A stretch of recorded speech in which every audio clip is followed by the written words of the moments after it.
It's weird. I grew up in an age where your parents were always like, put down the games and socialize with people. And now the games are all about, so they finally worked socialization in so we can turn to our parents and be like, I am talking I'm playing to my with friends. a friend. Which is weird because then that person is playing that other character.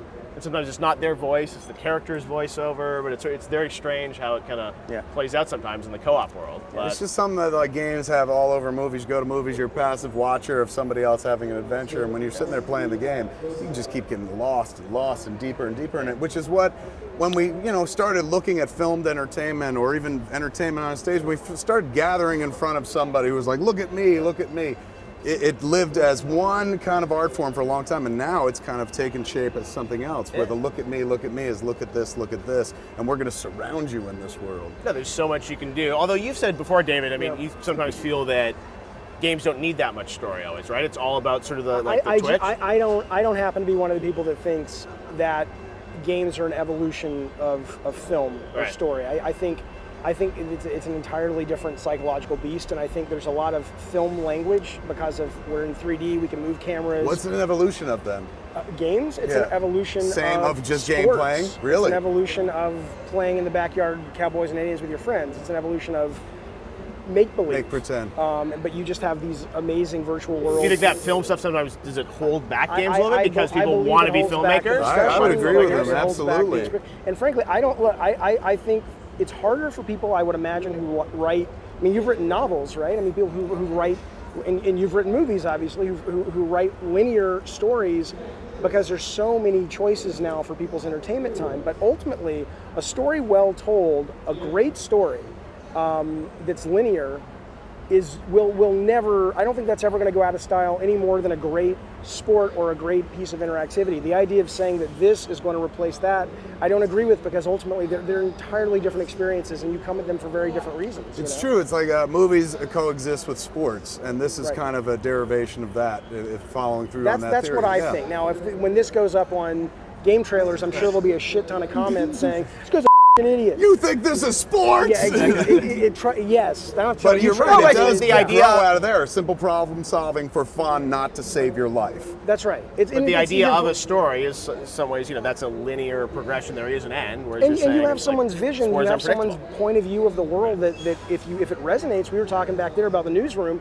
I'm a big Sorkin fan. It's like, I want to watch his stuff because I like his view of the world. Even though I know it's not realistic, I want to get lost for an hour or whatever in that view of what life could be. If I play the Newsroom video game, it's or seriously, or it's like it's going to be about, what's on this computer? You go into a headspace of like solving challenges that's equally as engaging. Right. It's just a different experience. Coming soon to Facebook. And every character will sound the same. That's okay though. I like to think of games as having a lot in common with theater, and so what you said about games being sports, I think, and the phrase that I've been thinking about is a performative make-believe, right? You have the confines of a system that someone inserts you into, and then you get to role play and play act, test the rules and boundaries of the system, whether it's the boundaries of the story, whether it's the actual physical boundaries of the game space that you're in, and then you get to futz with it, see how you like to live inside it, and see what you can do. But there's also a guiding hand pushing you around. Right, but the very nature of you saying, and you're right, I think you're right, there's a play in LA ages ago called Tamara, which was like, basically it's a whole house, and there's acts happening all over the house. But you can go wherever you want. Cool. But what you're saying is the very nature of you being put in a space like that and being told you can press the boundaries, you're not sitting back and going, tell me the story, and that's great, absolutely. But the nature of it automatically makes you aware that it's not, you can't get immersed in the fiction as much as a film, because you are always aware, hey, I'm going to go over here and see what happens if I push people that don't these. want fiction, like you look at like a game like Call of Duty, there's a story to it, but there are a lot of people that buy it, don't even play the story, they just go online Call of and Duty shoot their is friends. a sport. That's the most. That's a sport. I know something like it's like 40% of the people that buy a Call of Duty game, there's like a 6 to 8 hour epic multi-million dollar Michael Bay movie. They're just like, yeah, it's fine. I just want to shoot things. Yeah, me and my buddy are just going to go shoot each other with. I'd rather them do it in their living room. That's fine. Keep shooting your friends in your living room. That's totally okay. Well, we'll have to see where it all ends up, but we'll check out Gears of War Judgment coming next year. Yep. David's you have a story in your next game? I do. Well, I have a fiction. I have an IP, which I think games are wonderful for setting up IP and letting you immerse yourself in the IP. But there's no cutscenes. No cutscenes. No cutscenes. But Dialogue? So really, so it's an immersion. You're just in it's, there. no, it's more of it's intentionally more of a sport. I mean, it's less about. I think it's a cool IP. It's really awesome. Is there dialogue? Are there characters to talk? Is it High Lie? Because that's what we all want to play. Is it what? High Lie. I don't know what that is. It's a game, man. Highlight? What is the game? What's highlight? It's You know, a that Cuban game sport. with the I think, cone and the bucket and Venezuelan, the scoop. And Yeah, no, it's not that. But that's awesome. But no, it's more You're like, sport. video games came from games. I'm like, here's a game. You're like, I don't know that game. I know. I don't know that one. But I do. Yeah, I can't wait to show it to you. I think it's really cool. I think it's really cool. Something different. All right, maybe. And we got some more Jay and Silent Bob games coming, right, Kevin? Yeah, we did. First two came out. One's just free. Let Us Dance game. And the other one is a flying game called Jay and Silent Bob dance Too game? I Fat gotta to check Fly. that. A dance game? The one that we give away is Jay. It's called Let Us Dance, and you press buttons and you make Jay, a little cartoon Jay dance. It's kind of fun. Did you guys work? But what's the moral dilemma in it? The moral dilemma is, what happens if this man stops dancing? Don't What let will us he out feel? there. Will he be alone with his own thoughts for the first time in 20 years? But did you work on them? I mean, did you design them? I worked or- at, no, thank God they're not games like that required a plot. Ken Plume was a friend of ours who runs our Smartcade division. He was just like, there are these guys, we knew the powerhouse animation people. They knew these GTO people. They're like, we want to make games. You guys like games. We said, let's get together. So very simple. They were like, we want to do a flying game with your characters. And for me, it was all about approving a design. I wouldn't even know how to do playability.